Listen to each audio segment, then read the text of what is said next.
Alors déjà, bienvenue à vous. Nous sommes heureux de vous faire découvrir notre spectacle et bien sûr, nous sommes heureux de vous accueillir ici. Alors, la classe de 6e que vous allez voir est une classe qu'on appelle une classe PAC. Ça veut dire qu'elle a monté un projet artistique et culturel.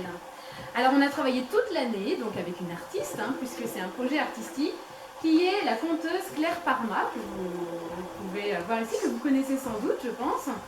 Et à l'issue de tout ce travail qu'on a mené au long de l'année, eh bien, nous avons fait une création théâtrale, c'est-à-dire que nous avons créé un petit spectacle de conte. Alors pourquoi le conte? Parce que c'est au programme de 6e, et cela nous permettait de travailler une compétence qu'on fait un petit peu moins à l'école, qui est celle de l'oral. On a monté un spectacle vivant, oral, qu'on va vous présenter.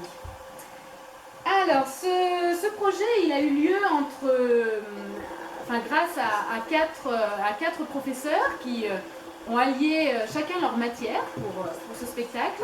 Donc, il y a eu Madame Béronia qui a travaillé avec nous en éducation musicale, Madame Recouvreux en art plastique, Monsieur Banès qui est notre professeur documentaliste et moi-même en français. Et ce spectacle, il a eu lieu lors d'une heure qui était dédiée.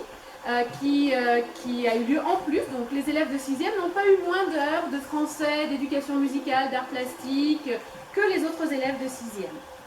Et enfin, ce spectacle, il est financé, parce qu'il a un coût, il est financé par le Conseil général, par le rectorat et par le Collège international.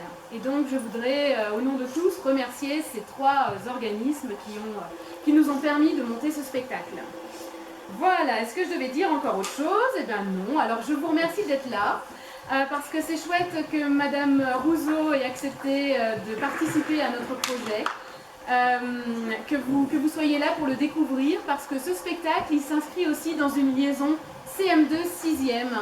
Et c'est pourquoi il sera suivi après d'un petit entretien entre les élèves de 6e et vous-même, donc sur ce qu'on a fait, mais aussi sur la 6e. Vous pourrez en profiter pour leur poser les questions qui vous taraudent peut-être sur le collège. Voilà, on espère que le spectacle vous plaira, et puis on est à votre disposition après pour répondre à vos questions éventuelles. Voilà, bon spectacle! Merci.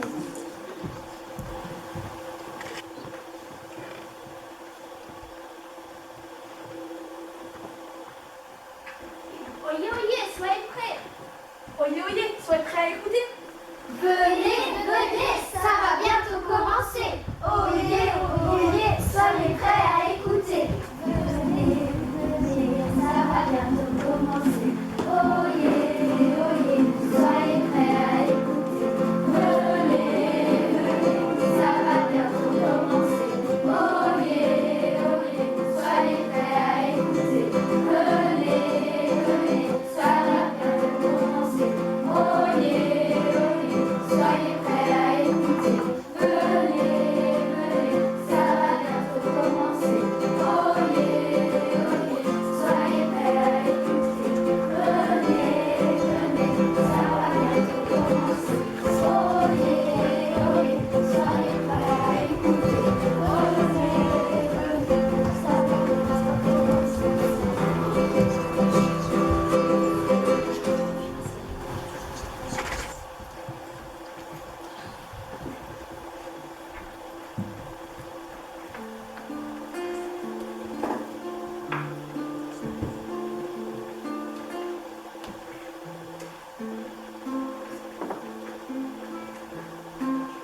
serpent qui avait une fille très belle.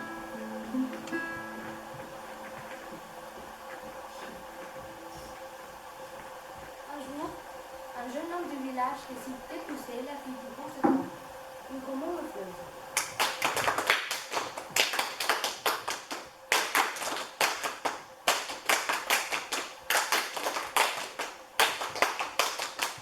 Il demande la main de la fille du grand serpent. Le grand serpent accepte et lui donne sa fille. Ils redescendent le fleuve.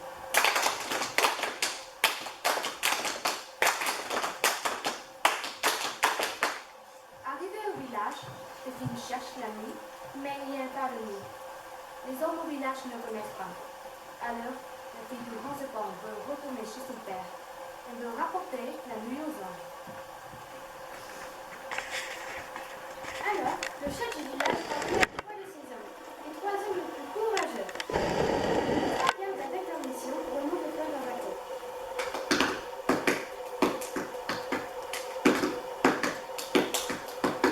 Quand ils arrivent, ils aperçoivent une immense grotte avec quelque chose vers la dedans. La forme d'un bec bougeait, sortit de la grotte.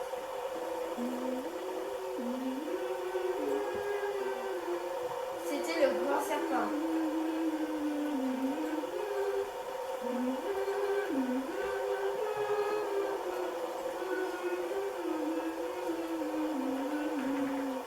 Le serpent lui tendit la main et lui dit de surtout pas l'ouvrir.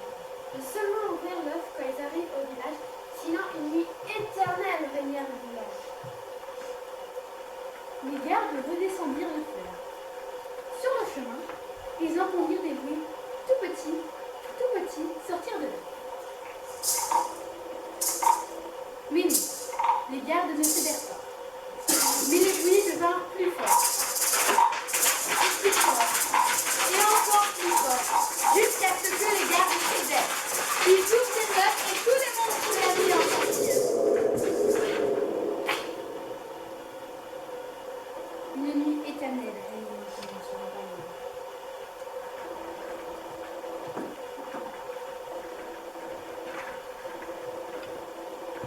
Dès que les premières étoiles apparurent, la fille du grand serpent prend l'un de ses cheveux, le part au milieu et souffle dessus. Et aussitôt, un oiseau bleu apparaît.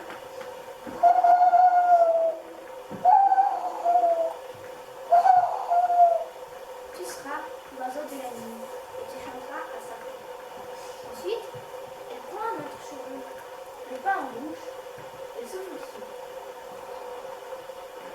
Et aussitôt, un oiseau rouge apparaît.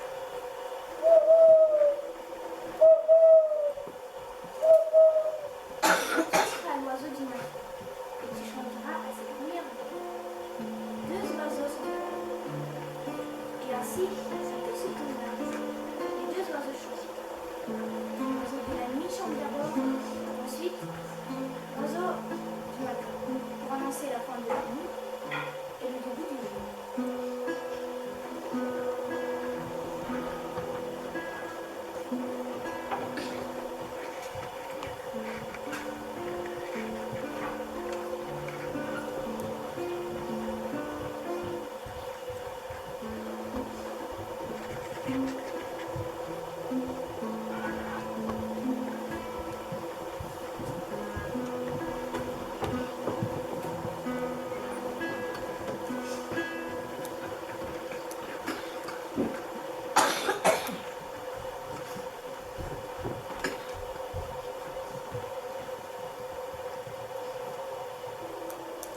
Il était une fois un maçon qui vivait avec sa femme dans un village séparé par un fleuve.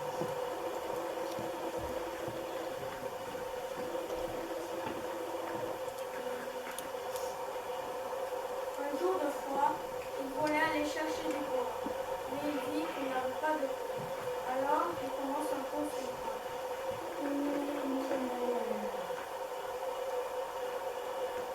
Deux pierres. Trois pierres. Que c'est long de construire un pont. Une pierre.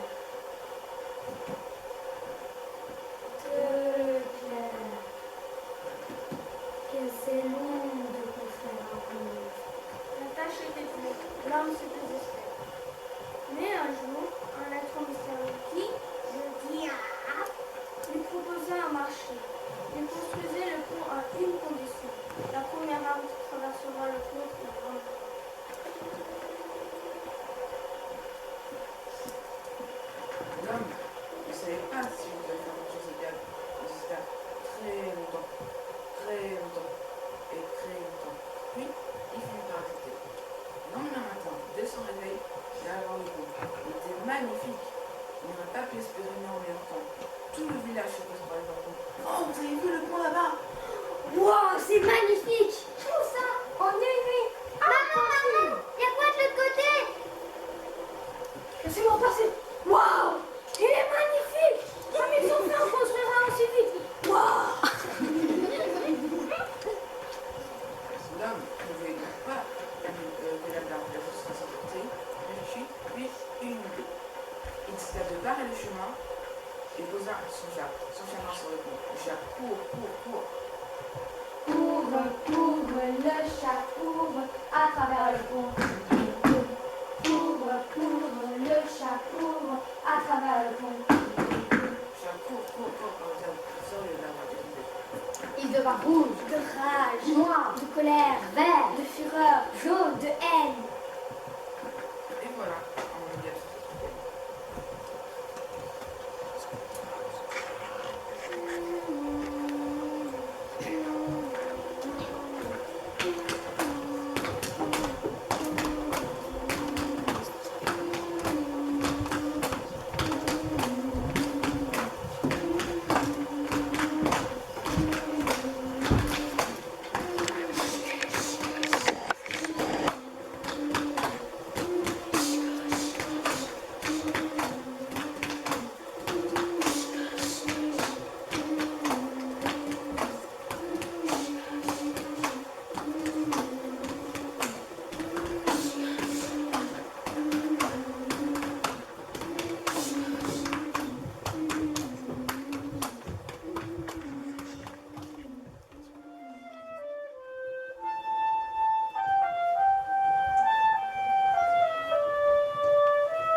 Il était une fois un village avec des centaines de champs cultivés.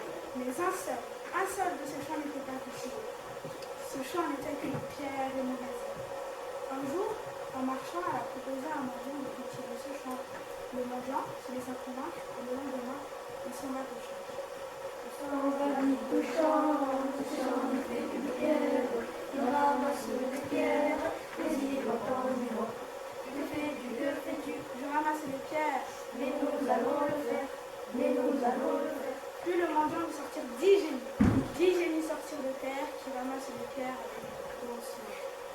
Le mendiant, content, continue et commence à arracher les mauvaises herbes. Puis il lui entendit la voix. On va vite au champ, il fait du pierre, il ramasse les herbes, mais il va pas du vent. Que fais-tu? J'arrache les mauvaises herbes. Mais nous allons le faire, Puis le mendiant vit sortir 100 génies. 100 génies sortirent de terre qui ramassaient les mauvaises herbes. Le mendiant, très content que le travail était fait, rentra chez lui. Puis le lendemain, il revient pour labourer la terre comme ses parents entendu la petite voix. on va vite au champ, ce champ n'est pas labouré, il laboure la terre, mais il va pas du vent. Que fais-tu? Je laboure la terre. Mais nous allons le faire, Puis le mendiant vit sortir 1000 génies. 1000 génies sortirent de terre qui retournaient la terre. Le mendiant, content, continue et cette fois-ci fait semblant de tracer des sillons. Mais vous avez entendu la petite voix. on va vite au champ, ce champ n'a pas de sillon, il trace des sillons, mais il va pas du vent. Que fais-tu? Je trace des sillons. Mais nous allons le faire, Puis le mendiant vit sortir 10 000 génies. 10 000 génies sortirent de terre qui tracent des sillons avec leurs longues queues. Le mendiant, content, continue et commence à semer les graines de blé. Il réentendit la petite voix, mais il ne dit pas car semer les graines de blé n'était pas difficile. Puis il envoya son fils. Chaque matin, l'enfant s'élève. Chaque matin, son père lui disait de ne pas toucher le blé. Alors il s'occupe du blé et veut l'écouter, voir si c'était vrai. Puis il entend la petite voix. Que fais-tu? Je goûte le blé pour voir s'il est mûr. mais nous allons le faire. Puis il vit 100 000 génies qui sortent de sous terre, qui se mettent à manger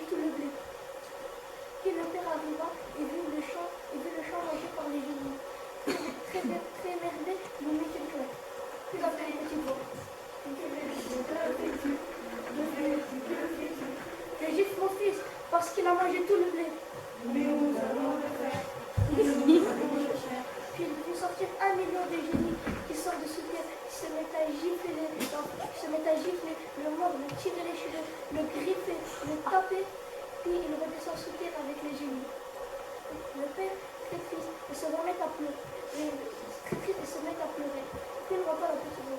Que fais-tu, que fais-tu, que fais-tu, que fais-tu? Je pleure parce que mon fils a disparu avec les génies. Mais nous allons le faire, mais nous allons le faire. Puis il fit sortir 100 millions de génies qui sortent de sous terre, qui se mettent à pleurer. Les larmes, un petit ruisseau. Un grand ruisseau. Un grand lac. Un immense lac. Une mer. Une grande mer. Et depuis ce jour-là, personne ne s'approchait de cet immense lac.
Le soir suivant, le neveu et son oncle partirent vers un moulin.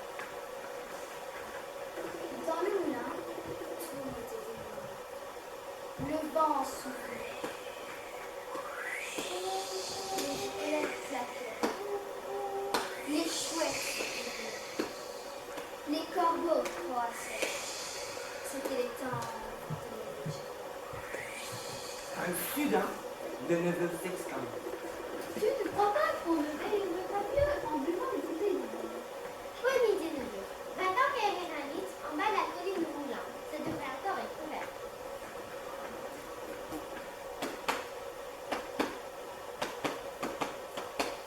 Va-t'en, va-t'en, va-t'en, quelle est granite? Va-t'en, va-t'en, va-t'en, quelle est granite? Un litre, un litre, un litre au magasin. Un litre, un litre, un litre au magasin. Le neveu revient. Il pose le litre devant sur la table et demande à son oncle. C'est bon, j'ai la bouteille. Il nous faudrait juste une. Tu dors? Mais l'oncle ne bouge toujours pas.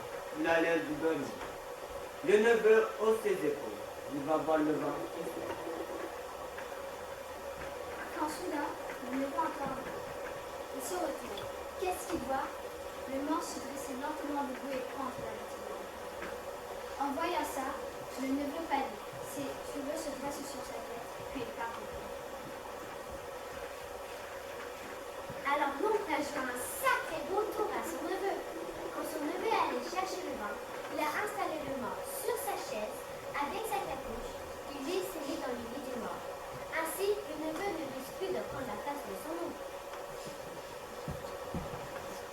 Qui a peur des morts fantômes? C'est pas long, c'est pas long. Qui a peur des morts fantômes? C'est son jeune neveu.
Elle n'avait qu'un pommier, un magnifique pommier.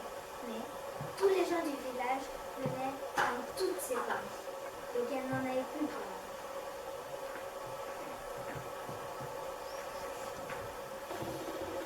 Un jour, une vieille dame passe chez Dame Misère. Bonjour, auriez-vous quelque chose à manger? Dame Misère l'invita à partager son repas. Merci pour ce magnifique repas. Pour vous remercier, j'exaucerai votre vœu le plus cher. Quel est votre vœu le plus cher? Mon vœu le plus cher, c'est que plus personne n'aille prendre des pommes dans le nez. Et celui qui ira, il restera collé. Votre vœu sera exaucé.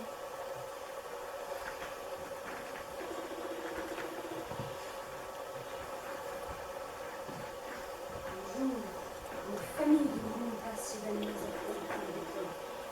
Et il resta collé. Un jour, une autre famille de gourmands alla chercher des pommes. Ils restèrent accrochés. Et un jour, tout le village était collé. Dame Misère aimait ça des jours, des semaines, des mois. Mais un jour, elle eut pitié d'eux et les décrocha.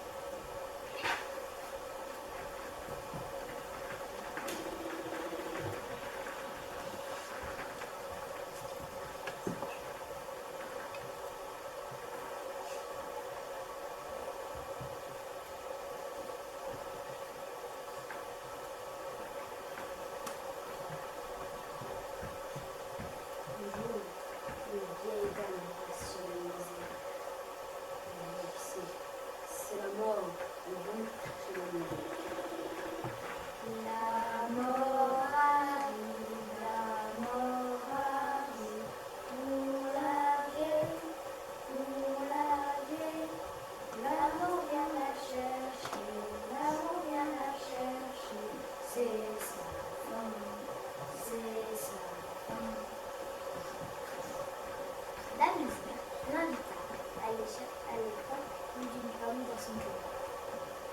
D'abord, c'est pas et il resta collé.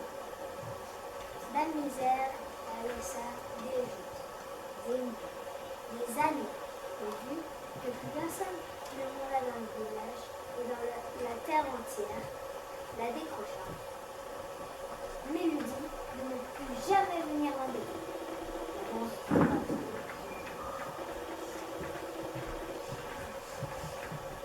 Et c'est pourquoi Dame Misère fait toujours partie de son vie.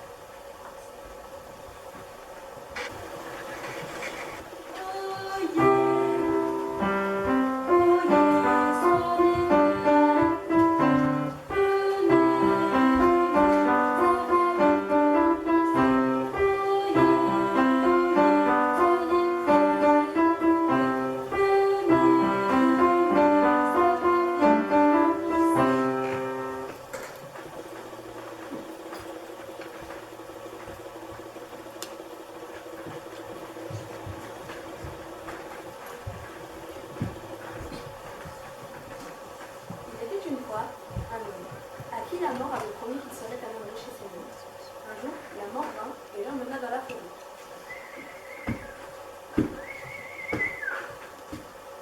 Elle dit: je vais faire de toi un messager chez ses amis. Pour ça, je vais te donner ton secret. Quand je me trouverai à la tête du lit, le patient mourra et tu devras lui donner un moment de vie. Alors que si je me trouve au pied du lit, le patient mourra et tu ne pourras rien faire. Comme la mort l'avait promis, le médecin devint très vite un homme riche, célèbre et réputé dans le monde entier. À chaque fois, c'était la même histoire. Quand la mort se trouvait à la tête du lit, le médecin donnait l'herbe en infusion au patient qui guérissait aussitôt. Alors que si la mort se trouvait au pied du lit, le patient mourrait sans que le médecin ne puisse rien faire. Il fut appelé un jour au chevet du roi. La mort se trouvait au pied du lit. Mais le médecin décida de tromper la mort. Il retourna le lit pour que la mort se trouve à la tête du lit et donna l'herbe en infusion au roi qui guérit aussitôt. La mort lui dit que s'il l'a trompé une nouvelle fois, elle l'emmènera. Méfie-toi de la mort. Méfie-toi de la mort. Méfie-toi de la mort. Méfie-toi de la mort. Le médecin continue comme un dieu. Puis, il est enterré au chevet de la fille du roi. La mort se tenait au pied du lit. La fille était si belle que le médecin décide de tout lui la mort et retourne le lit pour que la mort soit à la tête du lit et sauve la fille du roi. Le lendemain matin, la mort vient chercher le médecin. Elle l'amène dans une cave souterraine avec des milliers de bougies allumées. Certaines grandes, certaines moyennes et certaines plus petites. La mort explique que chaque bougie correspond à la vie d'un homme et que quand celle-ci s'éteint, l'homme meurt. La mort montre celle du médecin. Elle est minuscule et sur le point de s'éteindre. Le médecin supplie la mort de lui en rallumer une nouvelle.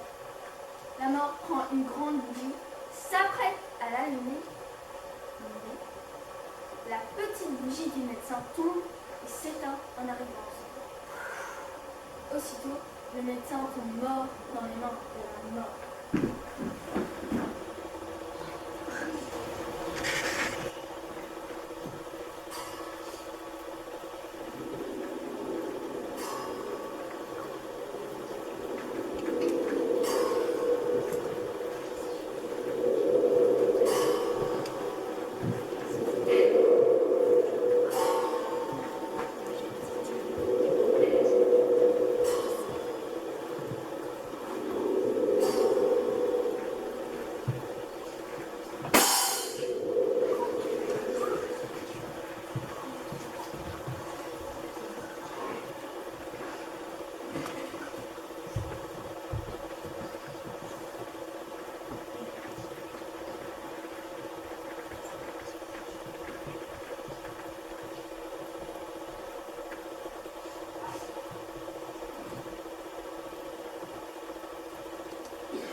C'est la nuit, le jour s'enfuit.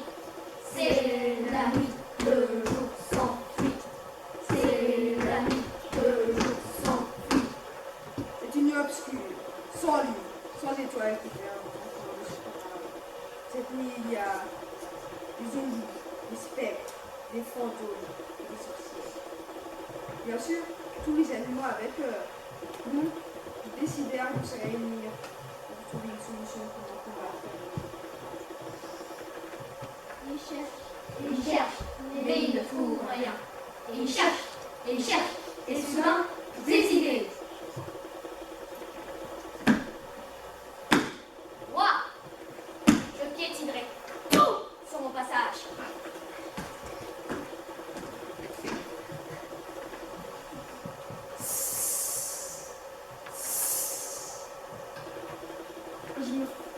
Je me maudirais, il faut filer et tendre les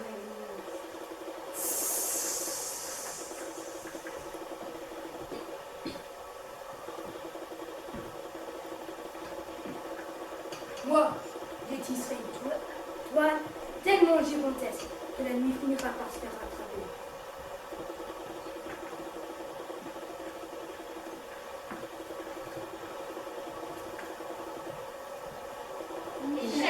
Ils cherchent, mais ils ne trouvent rien. Et ils cherchent, et soudain, des idées.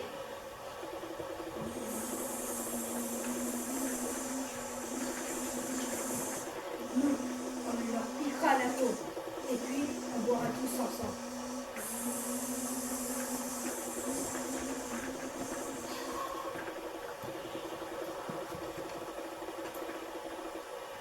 Nous, on la hache à la peau.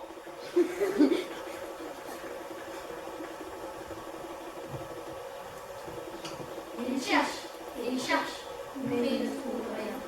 Et ils cherchent, et soudain, des idées. Nous, dépaissons sa carcasse.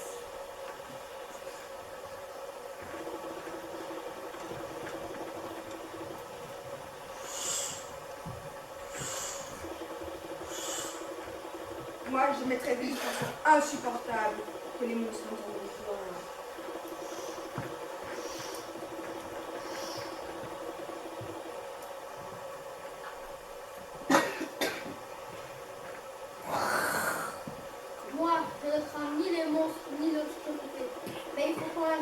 solution pour combattre cette nuit.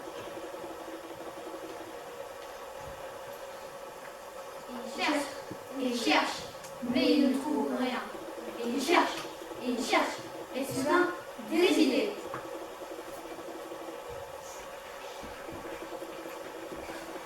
Et si on demandait d'aide aux hommes? Je les aime bien, on voit la babane.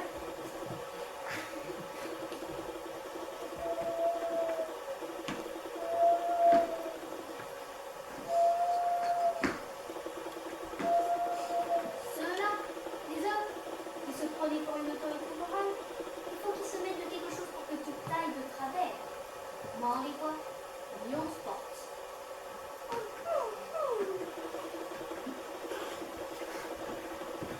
Il n'y avait qu'un seul qui ne l'avait pas encore dessiné.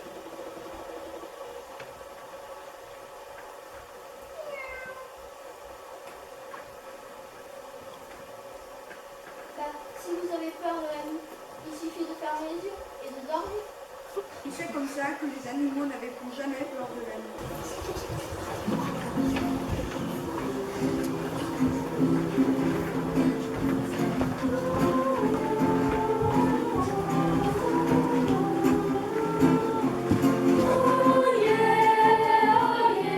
Nos contes sont terminés. Oh yeah, merci d'avoir écouté. Oh yeah,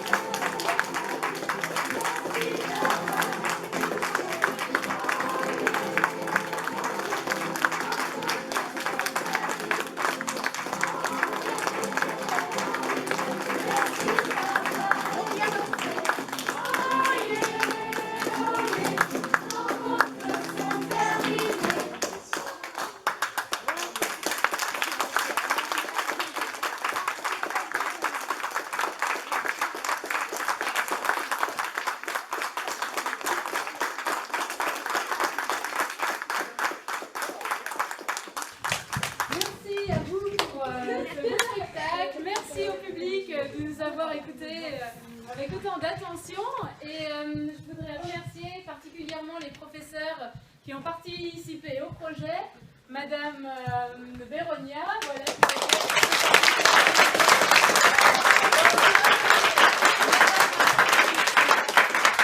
Madame Recouvreux en art plastique qui...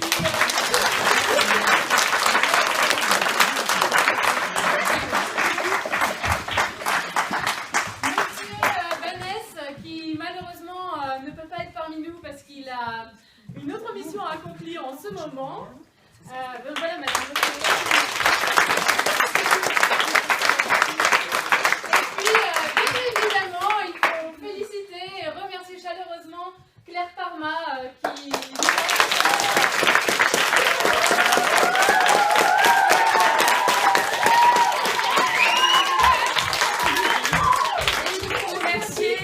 Madame Lorenz, qui est quand même à l'initiative de ce projet, qui l'a porté voilà, du début jusqu'à la fin.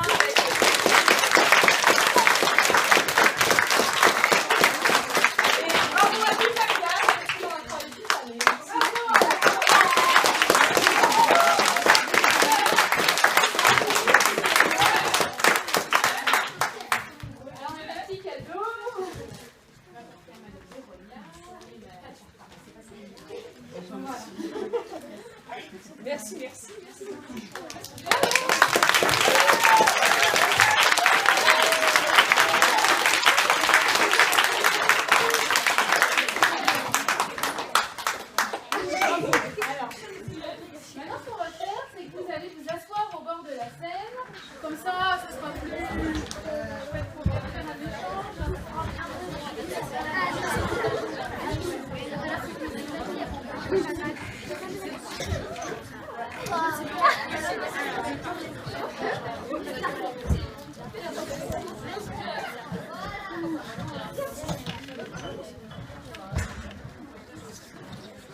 Alors, maintenant, on vous propose un petit temps d'échange. C'est l'occasion de revenir sur le travail que nous avons fait, mais aussi de parler un petit peu de la 6e, qui peut-être, je ne sais pas, vous angoisse un peu, vous attire, etc. Alors, déjà, j'ai une grande question. Je voulais savoir déjà ce que vous aviez pensé du spectacle. Est-ce qu'il vous a plu? Alors, vous pouvez vous pouvez poser des questions. Vous pouvez aussi en poser. Il suffit de lever la main. Comme ça, on vous donne la parole. D'accord? Oui? Alors, ce spectacle... Ah oui, on n'a pas donné son titre. Il était sur les invitations. Mais alors, vous allez répondre. Alors, vous levez le doigt et quelqu'un répond. Oui? Alors, parle plus fort. Ah, de vos noms à tous. Alors, vous pouvez dire vos noms à tous dans l'ordre. Alors, vite fait. David, Wesley, Linda, Catherine, Sophia, Naomi, Emma, Hélène, Youssef, Zoé, Evelyne, Clara, Anastasia, Aymen, Amine, Maurice, Eden, David, Yoram, Mathéo, Valentin, Catherine, vous êtes combien? 28 élèves, oui. Alors, en fait, 29, puisque... il y a il y a 29 élèves qui ont participé au spectacle. Mais en cours d'année, il y a eu des changements de classe, ou de nouvelles arrivées. Donc voilà, sinon la classe en elle-même est à 28 élèves. On va sur des classes un peu chargées. Mais vous avez l'air très nombreux aussi. 23. 23, vous voyez, c'est à peu près équivalent. Alors notre spectacle, il a un titre général qui est Éclat de nuit. Est-ce que quelqu'un voudrait dire comment on est arrivé à ce titre? Pourquoi Éclat de nuit? Quels étaient un peu les liens entre les contes, Ombéline? parce qu'en fait, tous les contes, c'est un rapport avec la nuit,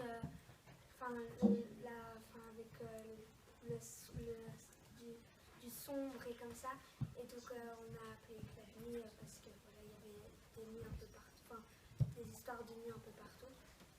Oui, et Naomi? Et aussi parce que dans une des contes, dans le premier, il y a l'œuf qui s'éclate et tous les monstres de la nuit, ils sortent. Et oui? C'est basé sur à peu près les mêmes objets, tous les contes sont basés sur les mêmes objets.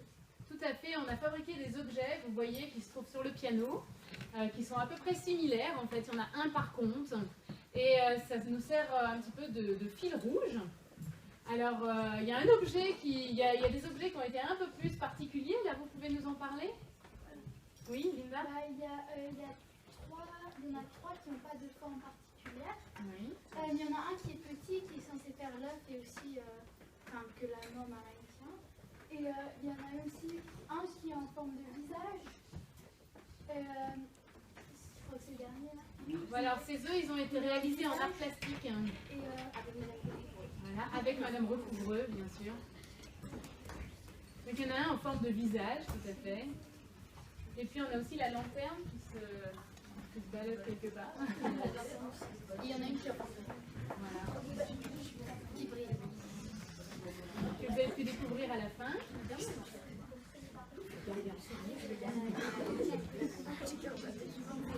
Voilà, donc ça, ces objets, c'est ce qui nous servait de fil rouge tout au long du spectacle, parce qu'en fait, les contes sont des histoires différentes, vous avez vu, hein, des histoires différentes, mais comme ça faisait une certaine unité pour tout le spectacle.